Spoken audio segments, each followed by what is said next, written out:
Hi, my name is Gurjeet Singh, and in this video we are going to take our first look at Enterprise DB's Postgres Plus cloud database.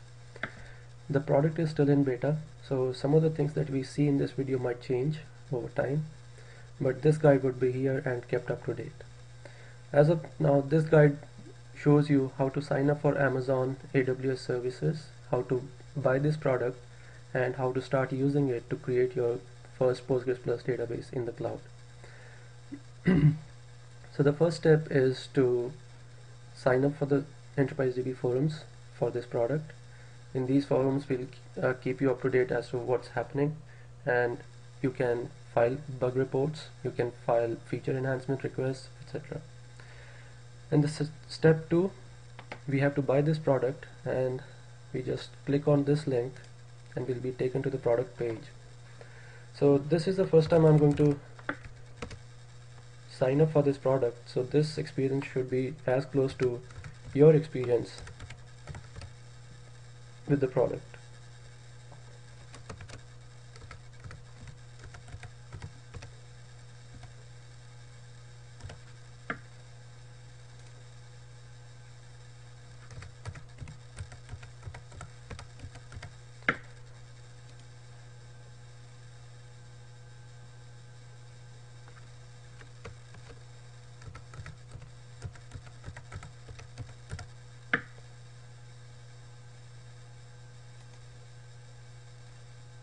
Alright, looks like I have forgotten my password, but no, I remember it now. So this is the product page. This details the cost that you would incur if you were to use this product in Amazon's AWS services. As of now, there are no extra costs, any extra costs charged by Enterprise DB. So all the costs that you see over here are the things that would be charged to you by Amazon's AWS services. So I'm going to place the order here.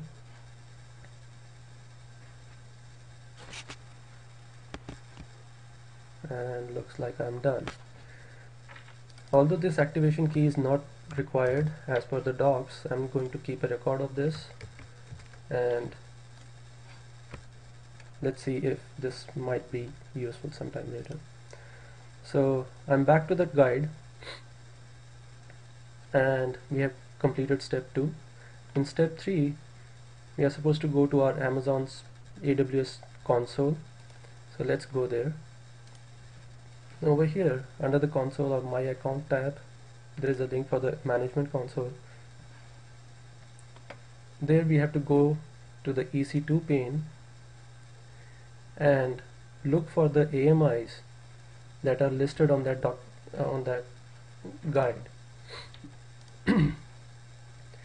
So there are 2 AMIs listed over here. I'm going to use this one. Let's see if I have access to this. If I hadn't bought this product, I wouldn't have access to this AMI. And let's look for this specific AMI.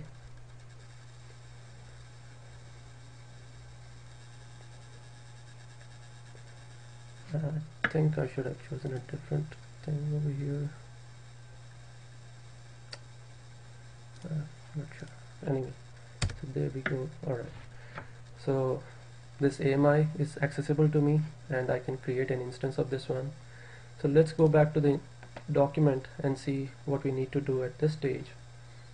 So we need to just launch an instance using that AMI, choose a CPU size that we want, and key pairs, etc. And specifically, the very important step here is to allow certain ports to be opened on this instance that we are going to launch. So that's very important. We'll have to go through that very carefully. So let's get started. Launch a high CPU medium. I'm not choosing a small one because I want a little bit better response time. And in the next pane, we just keep everything default. We don't need anything specific, just name our instance something.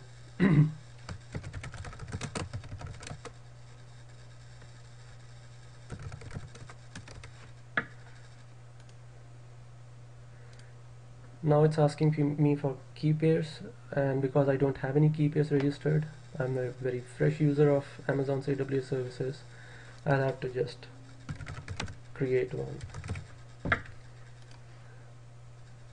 So now it says, it gives me an option to save the key. It's a good idea to keep this key safe. Alright, so there is no security group. There is a default one, but I'm not sure if that is going to serve the purpose. So here we are going to create a security group by the name that's provided over here, PCS security. Any description. So custom TCP rule, port range, specifically first we have to allow port 22 for SSH access. Then other ports one by one. Let's see.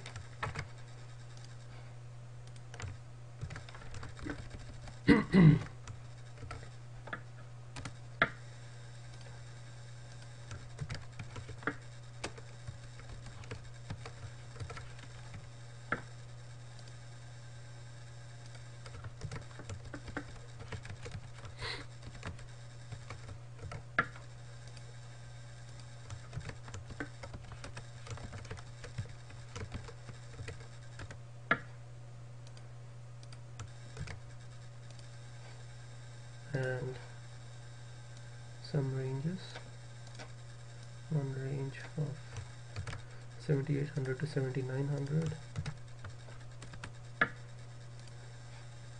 So that's been added, and one last port 9999. Alright, so we have a security group created and we are ready to launch our instance. So let's launch it. So we can go to our instances page and see when it gets ready for us. So as of now it's in pending stage.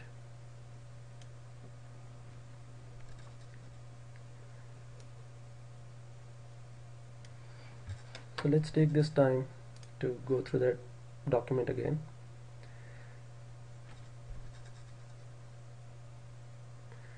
So after creating the security group, we can press the launch button, and once the instance is ready, we can use this URL to access the cloud server's console and start creating our cloud databases as described in this getting started guide. So yep, it's taking some time.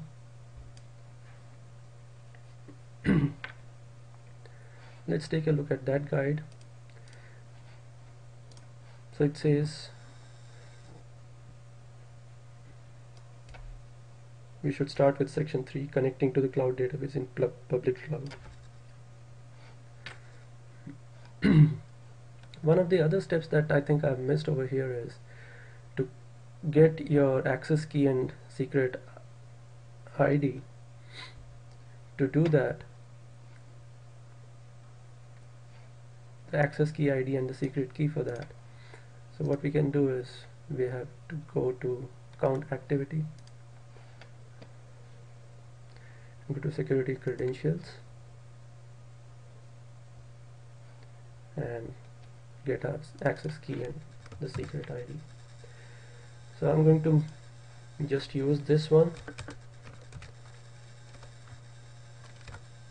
and after the video is recorded, I'm going to make this as inactive so that it doesn't get abused. Alright, let's see, we have, okay, looks like we are ready, and we have to get its public interface. There it is, the public DNS. Let's launch a console. Alright, I don't think we need a console. So yep,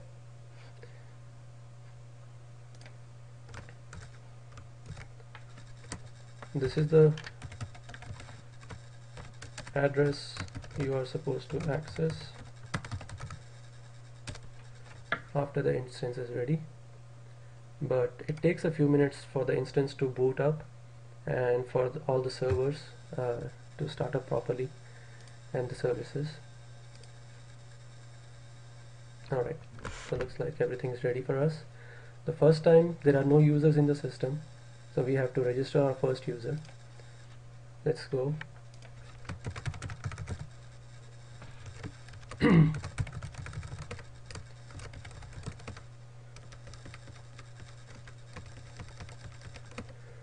Provide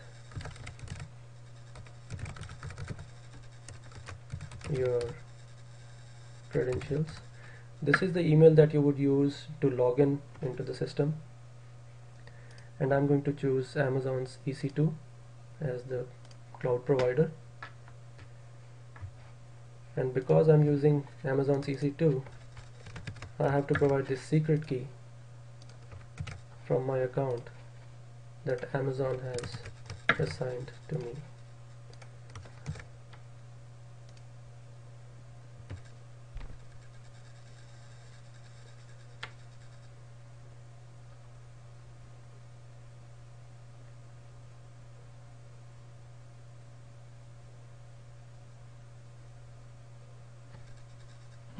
Alright, so we are done there, and now let's log in.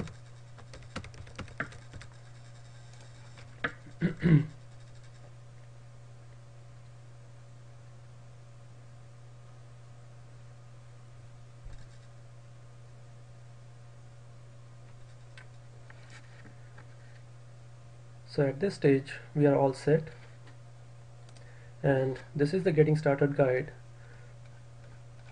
In this we are supposed to start off from section 3, connecting to the cloud database in the public cloud. So we have gone through the registration step and created our user, registered using our access key and the secret key, etc., and finally we are at the console. So after we have reached our console, we can simply start launch a DB instance. Let's do that. So let's launch this instance. I'm choosing PostgreSQL 9.1 32-bit. Depending upon your preferences, you can choose any of these other images that are available. More images will be available as we go through the development cycles. But currently I'm choosing only one node, or I can even choose 2 nodes to create initially. So what this will do is it will create a master node, a primary database instance, and a replica of that using streaming replication. And for starters, I'm just using storage as 1 GB for both the instances, and the default Postgres master user and master password. I highly recommend that you change this password at least, and so that it's not insecure by default. And let's launch the instance.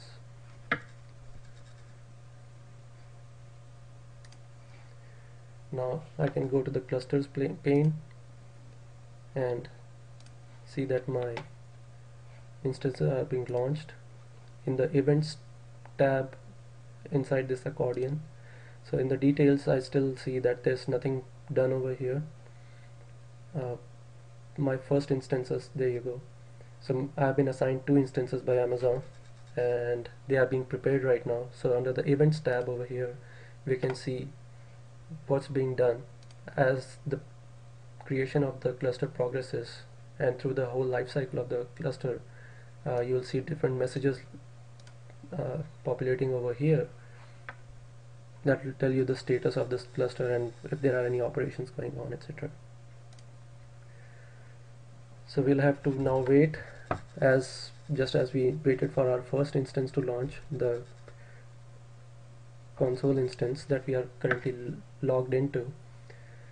So it will get launched and it will go through the boot up cycle, and then the cloud server node instance, the cloud server will configure these nodes to perform primary and replica roles.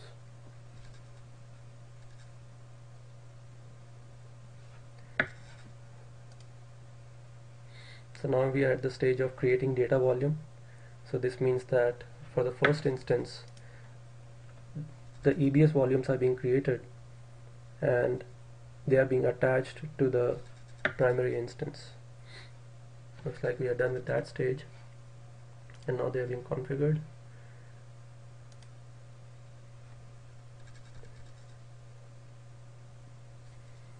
So there you go. The first instance is ready, and now the second instance, the slave or the replica, is being configured so that it starts replicating its data from the primary over here.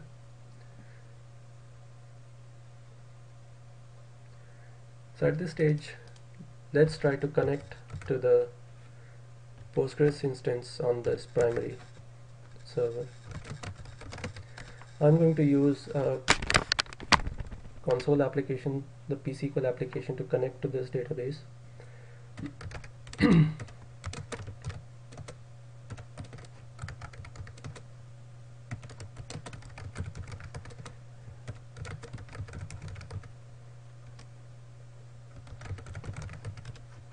So the database is ready.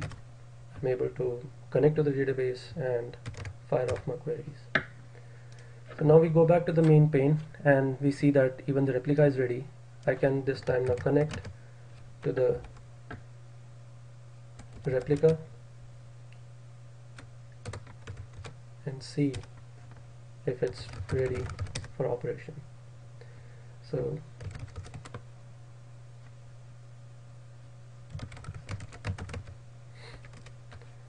and as I can see over here, hot standby, the feature is on and it's being used. That means it's currently in hot standby mode. I can connect to this slave instance or replica instance and perform read-only operations on this database. As for the load balancing, Postgres Plus Cloud Database also provides a load balanced port on the primary instance that is by default 9999, and what it does is on this port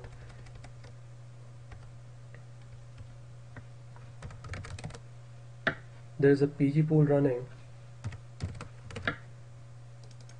There's an instance of PG pool that's listening on this port.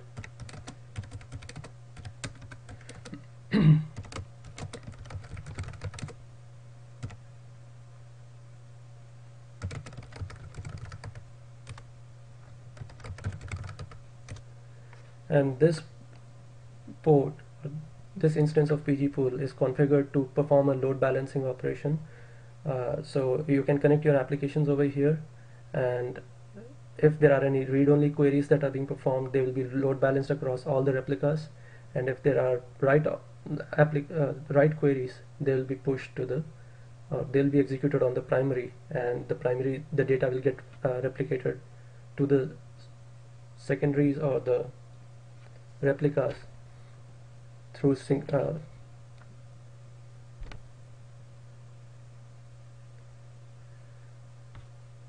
through synchronous replication. So that's all, and we are done. So after the life cycle is done, you can click on an instance, a cluster, perform backup, etc., and finally terminate. So this was just a demo of registering with Amazon EC2 and signing up for the product and creating our first instance. Alright, see you in your next video.